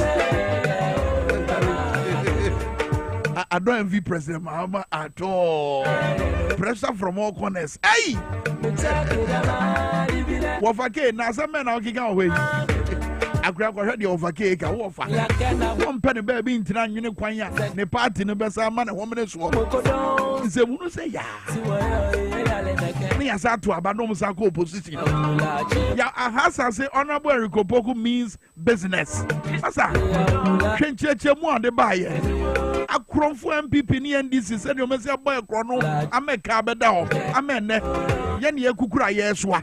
ye kukuru eso eboa ma ye kwosue ne ye nso a mo so muti opposition na mo keka mu ye dede mo anso na mo de kai ba ye agu me dance ne o message obi amra Facebook ba me bodi Yakubu Musa say the MPP should give John Dramani Mahama the breathing space. Gordon Sharif Anyasa say power to the people, power FM to the people. Me da say my God, afe ekuya grantman ni akra kofi dako me mo achi mmako aba ya nua kwam bibi aboko de kwam onyame adum ti bibi aboko o say bibi aboko bibi akama bibi akama ese la fa ni yeti bi achenti be o say me jeto me ho so emre bi twam na the title locally acquired foreign accent if it is in the constitution right ya country kura na ya di afem osiadia ya otumfo ani me mamu yina ache me damase Wankano crap back crunch. Madam, I say, hey, Madam, I say, Kwam, yea, on says Papa no. Obegache say, now bang no constructed 12,000 kilometers of roads. 11,000. Okay, the emphasis say 11. I don't put emphasis 10. Be a when you fail. Until you say, not 11,000. Send another. Send it in. I would just say, and crater on one casa de Mamo. Say, say. I say 6,000 something. More fire. Actually, say Kufadu and Kano and 675. Hey! 1,000. Anyway, young quiet at the end. Some now. It's Daily Post, the Abba. Daily Post said this as some laba. Shaha and the boom. Okay. 673 kilometers of road. Yeah. Constructed since 2017. Yeah. Not Ekufuado's 11,000 kilometers. Let's Ekufado and Kano correct. Abuja governance. Kwam. On my uko so actually yen. Uso be Kano kware actually yen. Yan 1992 constitution actually. One Kano kware actually. Mewa and as a kwan why I say the ufaso. See a two abeti and yen to abeti so a former president DBU. But Wabeka say manya no kware. What can we call? I was say ye holding no. I didn't know better and trotting. I was say, ultimate fan and cocoa. I didn't know better and trotting. I say, we're constructing 11,000 kilometers of roads. Or tried the Torah journey. Ekufa don't can correct. We are not be when you fail. It's the Daily Post and honor. Daily Post, and Richie, one era John Dramani Mahama. Apa won't be say, one may sumno. I want not and I honor so the woman in Amphoniaba, our Daily Post.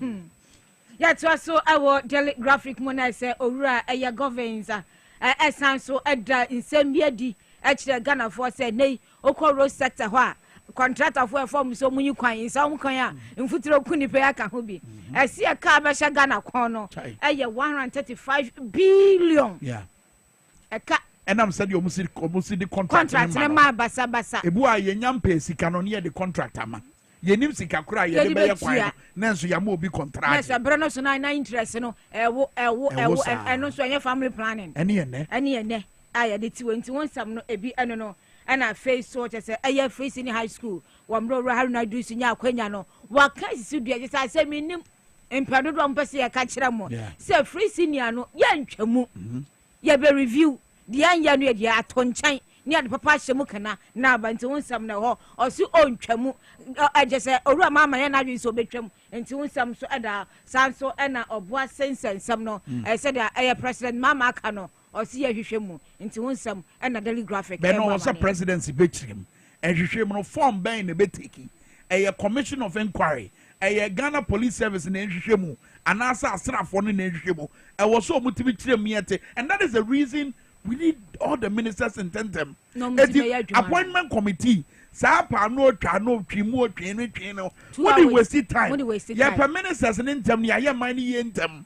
What do you say? And interior minister one can wait. Anyway, you need to me Kwame me the Ghana Times about to aso ha na Ghana Times o James of Ankoni in some kwano. Akwantifo won da dwene ye papa kwam. Se na yake Osima is 11,000 kilometers of roads. Ninyina so anya he. Enti Ghana Times de aba. O say akwantufo kwam e na no mi se kwasi da mi ko nam ho nom ko pu. Kwan fo yin no meda. You front page Ghana Times mu. Enti kwan no futuro. Fide bia ya France more concern. Also free Asiano. Yeah. A honor person a bankrupt penny. And that we Casiepa Casongo. Kwame said for another quick times about terms of rotos no. Yeah, the baby no more your very digital system. Send a baby to me boy or Kwame Bojano cannot Donald Trump no so just a man for Juma Babo. Debbie. Donald Trump ni for niwa also no so I did a man for a more and as a dish a more America man one agent to say one man penny. I said back where kind of man for no one need to pay you. What we say near wouldn't America. I had the back so very many a Kwame Granny. Granty manati or your beer. Come on, Bianca. The boy say girl Bianca. Oh, it's another peg times the about you be able to yakin. Yeah, in fact, the New Republic and Twaso now or the same way to just say, Braya campaign, Munia, and Nipekua now some about Obra Mahama, ne or Sofo, a year Wingham, and Hobino, as any player question that could get you, Nipe says some one some your maybiano, nice a transmitted, nice a year, and Nipe enya, oh, my gun, nice, so much now say beer, those are panone or Ramhama. Ne sofo nti eheda pranti ni pebi e mu nti se mkomodie ni ade nyina no ye behu de ekọ ti ya chisa nkofo na ye se ebaye na ebinum adwane bi ma twam ho e de afim nti wonsam no na se eyepa no e de aba betudwa ewo eye emum na ye toa so nso a ye se owura ye ofi emra na oda eye GIPC ano no you ofi grant sika dodo e so de pie kọ no enya asem kuma nti mepamcho orafo no mo hwe no na mondi esika emfame na ejese eye na nado ba jankuma so ne waye mframa jampa nturudo esa ni jankuma ede waye mframa na tie didi na jankuma it wa ede mframa jampa nturudo if so ede esa ni say if your friend say jankuma na ejese ya to abewi omu lose ya omu se mo lose ase ni office wa padano so computer se gumu ejese nkondwa wo ho ejese wa prapra na chi ese wo ba bia wo pe information bi kura na wo betimi anya se wa padano so enchance minim so ko gune dance o kwa don tira me se wa ye from jampa wa body dendin etu dan so nyina ekonti unsem e wo se eye ko akrata no and so ede ababetudwa Kwame Teunami festival the hawk mo o chem se yera John Dramani Mahama Shebosi oba or the Constitutional Review Committee baba nti o the abanti the hawk newspaper rebo ho amane as you yera John Dramani Mahama edini bo so na kwam asemba kwen hawk eribisa no pe o se aglofu no o se ti o se ade prayer warriors or political players. Wow. Aglo ladies, they are back with the bank. Kwame na no minda topic bia what the bomb pipe and then bring ho. Editor Charles McGavie question ya obuze di anoche. Yo, kwam topic eye aglo mami gift afenyi dadzi. Wo mu ye e wo mimida Black Star Square ha. Na topic be. Kwam no omuga se president aka nema bi so obeye se ni se no obeye we na mo di se nyankropon be mu nyankropon trimopo na betumi abem. Mami gift afenyi dadzi ene wo betumi akotu esa ayi no. Na so obom paye e di atai. Obodam pai. Ekufadu wo honum woni MPP fu wo ho. Niema nkoye wo mamu. Niema nkoye gift afenyi dadzi wa mo ho wa. Wan kan wasem and obegina so obom pai se den. Mate di okano. Yo na yan sorry our chronicle ade tudwa na wa chirem say owura na do so chirem say Ghana sadia ya mambra ne nhihye tie no values no sabe pepe e no baba ho bantenye fei e na LGBTQ prapra da bia no nsem no enya de o say so Ghana mti wonsem ho sanso na ndra owura ahiafo e na say eye owura afenyo marking de na mo je say afenyo waste time no pepa na aka wonsem say nam so bi e ma suspend eye vetting no e wonsem sanso na nei ejegu obi chem obi ni yam wim IGP me pato 2020 one tire bibia nto aso ahye esi se wati eye special investigative team omo hwe eye sa no de ababetudwa enti won se ana chronicle enso eboy amane so so asi ba we ntimi yesa well yen hwe se de ni nyina bezi akra but as coffee no coffee kotebeka ni coffee kotebeka ni akua grandva kotebeka ni Kwame Minkah ada braso na benada ye be copy work natural health na ye ne Dr. President Nelson Mototi edi nkomo ye wi Dr. Akia Ekrado ye be ko ne nchen but ye say na for minor transit wa bra bono nkro Edward Ashon was a good job Kwame Jonathan Ni Odoi ɔsɛ Kwame so MPP for wɔn da so kasa wɔn mɛmu a Kwame, president should not neglect some hard workers like Joseph Yamin, Kojo Boahen, Mago, Kofi Asiama, Sorogo, including Wu Kwame, Mugabe, or Masa. But that's a new message. All right, brother, you go be working natural health now. Obesima, Doctor Fefe, Obason, on Yansen.